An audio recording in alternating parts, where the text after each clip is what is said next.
Diddy, you know Diddy? Diddy, one of my best friends. Okay. Right? Okay. When you want to be a Kappa, you want to be Kappa, you want to be Alpha, whatever the it is, okay?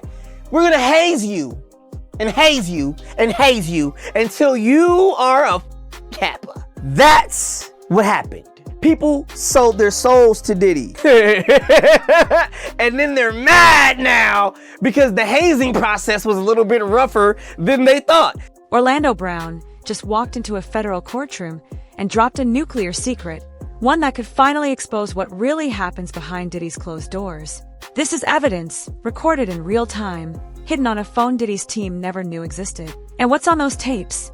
A system so calculated, so chilling, that prosecutors are calling it the playbook for power. Let's rewind. Orlando Brown. Yes, that Orlando Brown, the former child star whose life spiraled into arrests and rehab stints, wasn't just crashing at Diddy's estates for fun. Nigga, you can't de-king a king. Why do you think I love Diddy so much? You're not gonna dethrone this man because he know how to get you there. By way of hazing you, I call it haze. And we're gonna still do this. We're gonna still do this. It's not gonna stop. Take that. It's still gonna happen. The bitch got 3 million and we're still waking up in the morning, drinking cognac, screaming, bad boy, bad boy. He was there 3 separate times, and each visit, he did something nobody expected. An example of one such individual who went through those sorts of attacks is the actor Orlando Brown. He was on Disney, and I remember everyone telling us that he was totally insane and deranged when he was saying a lot of things that at the time sounded crazy, particularly about Diddy. Take a listen. The requirement is you gotta say no to Diddy. If it's new booty in the building, you know he's gonna get it. Don't take your girlfriend to a Diddy party. You can take but he won't you. Puffy invited me for weeks, asking me to come and teach him how to, wanted me to be his acting coach for a while. Go there and he's sitting around just looking. I'm like, okay, what's the material you want to work on? He's just looking at me. Then next thing you know, okay, hey, will you help me? I want to hear your music. So I come over there and I play the music. And he's sitting there just looking at me, like waiting. Okay. So then my assistant was like, he wants to hang out with you next week. And I was like, for what? He's like, I think he's trying to you. He recorded everything, not on his main phone. No, that one got handed over at the door like all guests were required to do. This was a second device, kept on airplane mode, only flicked on for minutes at a time to capture voice memos. And what he caught, staff whispering about heartbeat resets, hallway lights suddenly dimming to red, linen carts marked urgent, rolling in at 3 a.m. But here's where it gets scary. Those recordings, they're time-stamped, synced perfectly with the estate's Wi-Fi logs and security system data. Prosecutors have maps showing Brown's phone pinging in the exact corridors he described, at the exact same time the lights flickered off. And that phrase, heartbeat reset, it wasn't just chatter. According to a former security guard now cooperating with the feds, it was code. Code 4, cameras down, doors unlocked. Diddy's trying to kill me. Diddy and Jay-Z, Auntie Sean and Auntie Yolanda.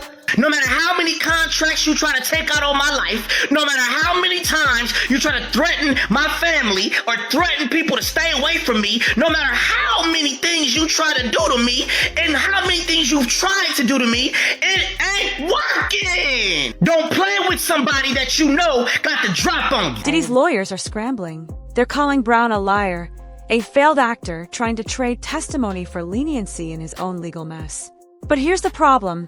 Brown's deal with prosecutors states any false statement voids his protection. He's locked in, and what he's describing matches too perfectly with the digital paper trail.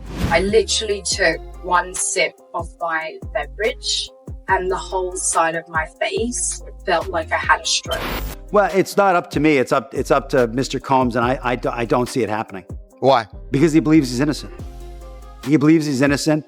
And what's more, he believes that he needs to stand up, not just for himself, for his family, and for everybody who's been targeted by the federal government. This isn't just about a celebrity scandal. This is about proof. And if even half of what Brown says checks out, Diddy isn't just fighting a lawsuit, he's fighting for his freedom. Well, Bill and Sade, accepting a plea agreement would mean that Sean Combs would have to admit to trafficking and force And today he made it very clear that was not going to happen.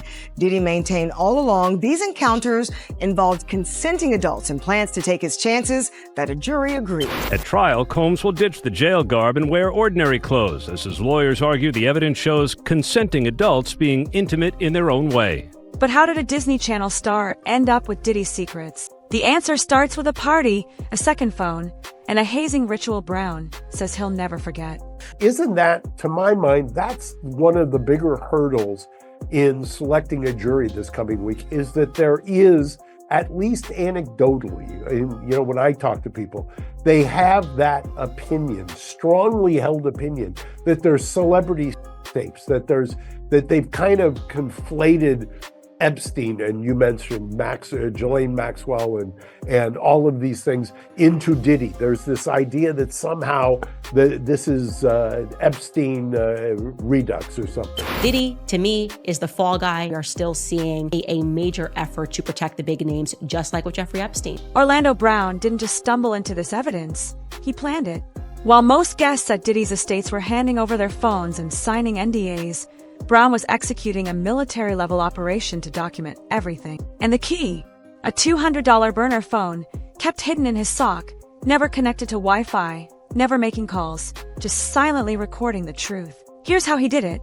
Every time Brown entered one of Diddy's properties, he'd surrender his main phone like everyone else. But that second device, it stayed completely offline, only activated in bathroom stalls or empty hallways to capture audio memos before going dark again. No texts, no emails, just raw, time-stamped recordings of staff radios, whispered conversations, and the eerie click of doors locking automatically. And the content of those memos? Bone-chilling. In one, Brown whispers, "North Wing, second corridor, lights just went red."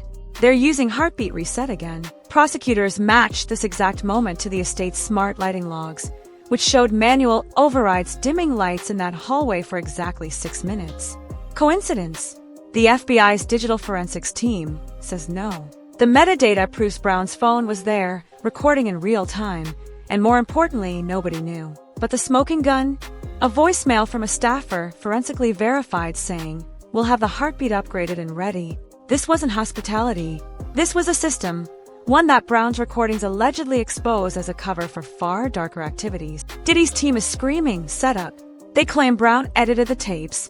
That heartbeat just refers to mood lighting for VIP parties. What made you come here to support Puff? I'm supporting Puff because he's innocent, and I'm wholeheartedly believing his innocence, and I know he's innocent. So You say you know he's innocent? 1,000%. Mr. Combs feels A, he's innocent, which is why he's not going to plead guilty.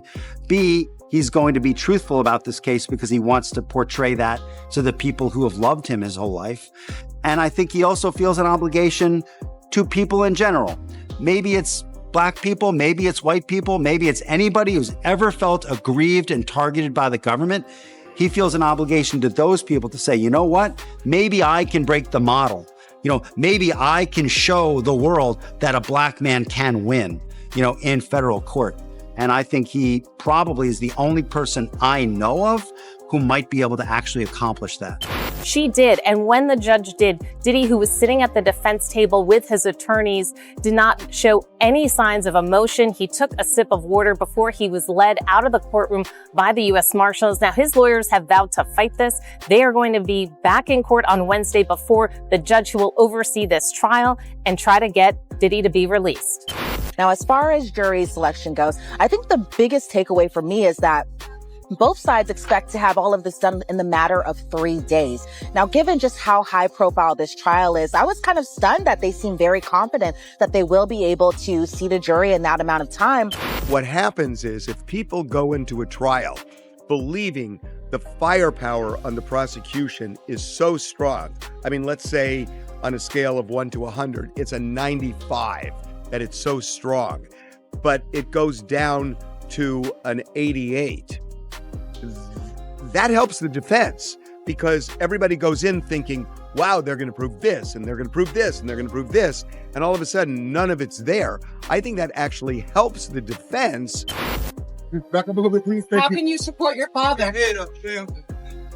do you support him moving forward? Listen.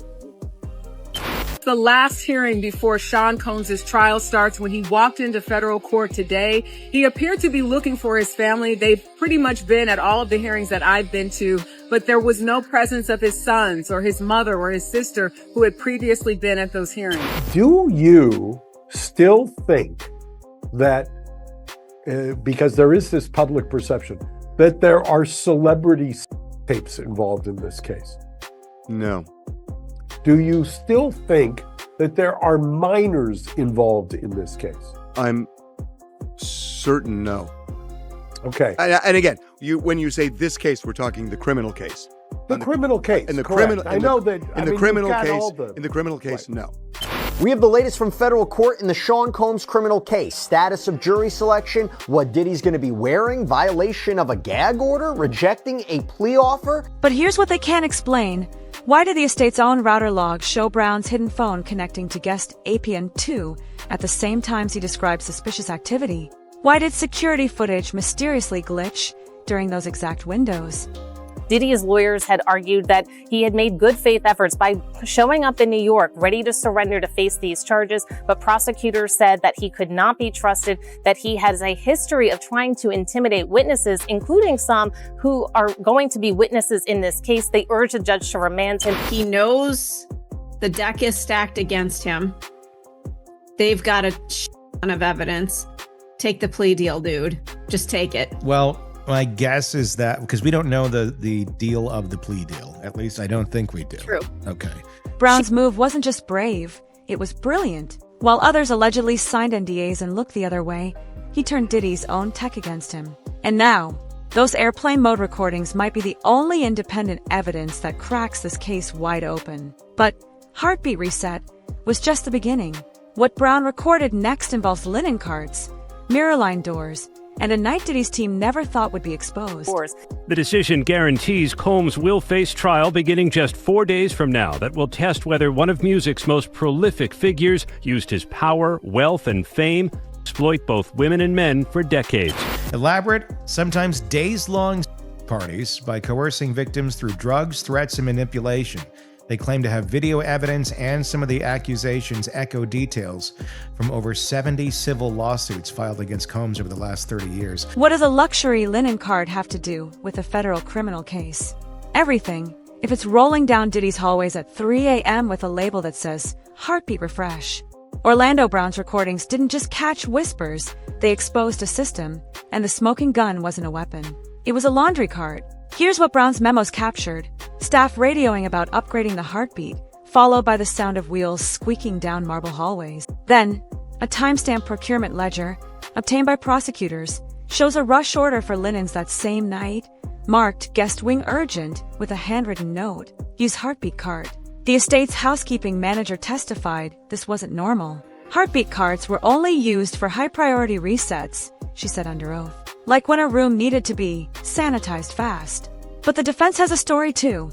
They called it standard VIP service, claiming rich clients often demand fresh sheets at odd hours. Major developments tonight involving the case against Sean Diddy Combs, what he decided in court today, and what this now means, the move coming just 4 days before his trial is set to begin. Here's Aaron Katursky. Tonight, Sean Combs makes it official. He's rejecting the government's offer to plead guilty and spare himself the possibility of a prolonged term in prison. When asked if he turned down the offer, Combs answered, "Yes, I do, Your Honor," as he stood in a baggy beige jail uniform. Terms were not disclosed, but prosecutors did say a plea could result in a shorter sentence for Combs than if he's convicted. Then prosecutors dropped the bomb. A motion-activated maintenance camera outside the guest wing caught a staffer pushing that exact cart just 47 seconds after Brown's recording picked up radio chatter. And here's the kicker. The cart wasn't carrying towels. It was empty. So why move a linen cart with nothing in it? Former staffers, now cooperating with the feds, say these carts were decoys. Their real purpose? To block hallway cameras while other activities happen behind closed doors. And Brown's memos back it up. One recording describes staff cycling the doors, allegedly a tactic to temporarily blind motion sensor. Diddy's lawyers are screaming, coincidence. But the jury saw the logs. Every time a heartbeat refresh cart rolled out, the estate's smart lighting system manually overrode the hallway dimmers. Not automatic, not pre-programmed, hand-triggered. and each blackout matched perfectly with gaps in security footage. This isn't just about parties anymore. It's about patterns. Federal trafficking, racketeering, and charges beginning Monday morning. Music mogul Sean Diddy Combs back behind bars, a magistrate judge denying him bail, saying that there were no conditions that she could conceive of that would make her confident that he would appear again for other court appearances. The judge saying, "My concern is this is a crime that happens behind closed doors." And the prosecution's message is clear. You don't hide lighting controls and empty laundry carts unless you're hiding something worse. But the most damning evidence isn't on tape. It's in Diddy's own security logs, and the one page his team desperately tried to redact. Diddy's team is panicking. They've offered 3 separate plea deals in 48 hours, all rejected. Because here's what they really fear. This trial isn't just about Diddy anymore. It's about exposing an entire system of elite protection rackets. This case was never just about one man. It's about who else was in that room and why they let it happen for decades. The verdict, that's just the beginning. This is going to be such a massive trial, like maybe the biggest Hollywood trial. God knows which way it's going to go. Is it going to go on for weeks? And for sure, weeks. The prosecution had one last weapon, a piece of evidence so explosive, the judge ruled it inadmissible after a closed-door meeting with terrified defense attorneys. But here's what we've pieced together from leaked court filings and a bailiff's sworn affidavit. It's a video, not from Orlando Brown's phone, not from security cameras. This was recorded on a smartwatch, a device worn by a staff member during one of Brown's visits. And what it allegedly shows changes everything. Diddy himself entering a heartbeat reset, zone seconds after lights dimmed. Multiple unidentified VIPs, faces blurred in documents, being escorted through mirror panel doors. A staff member whispering, "Remember, no records tonight," before smashing the watch against a wall. The file was recovered by FBI forensic teams from the device's cloud backup, and its metadata proves it was filmed during the exact 6-minute window Brown's memos captured radio chatter about full sanitization. Why ban it? The judge cited chain of custody issues, but legal insiders say the real reason was national security. 3 people on that video have direct ties to a foreign billionaire currently under DOJ investigation. Diddy's team is celebrating the ruling, but it's a hollow victory, because the jury heard about it anyway during Bond's testimony. And now, they're demanding to know what was so damning that even federal prosecutors weren't allowed to use it. That Disney Channel star subpoenaed to testify, they've vanished. Their lawyers claim they're in rehab, but flight logs show a private jet departing for a non-extradition country 2 hours after the witness list leaked. This trial was never just about crimes. It was about control, over secrets, over systems, over who gets to rewrite history. Orlando Brown didn't just expose Diddy. He cracked open a blueprint that stretches from Hollywood to Wall Street to foreign capitals. That's just page 1, because every name on that witness list, every heartbeat reset log, every vanished whistleblower proves one thing. This wasn't a scandal. It was an industry.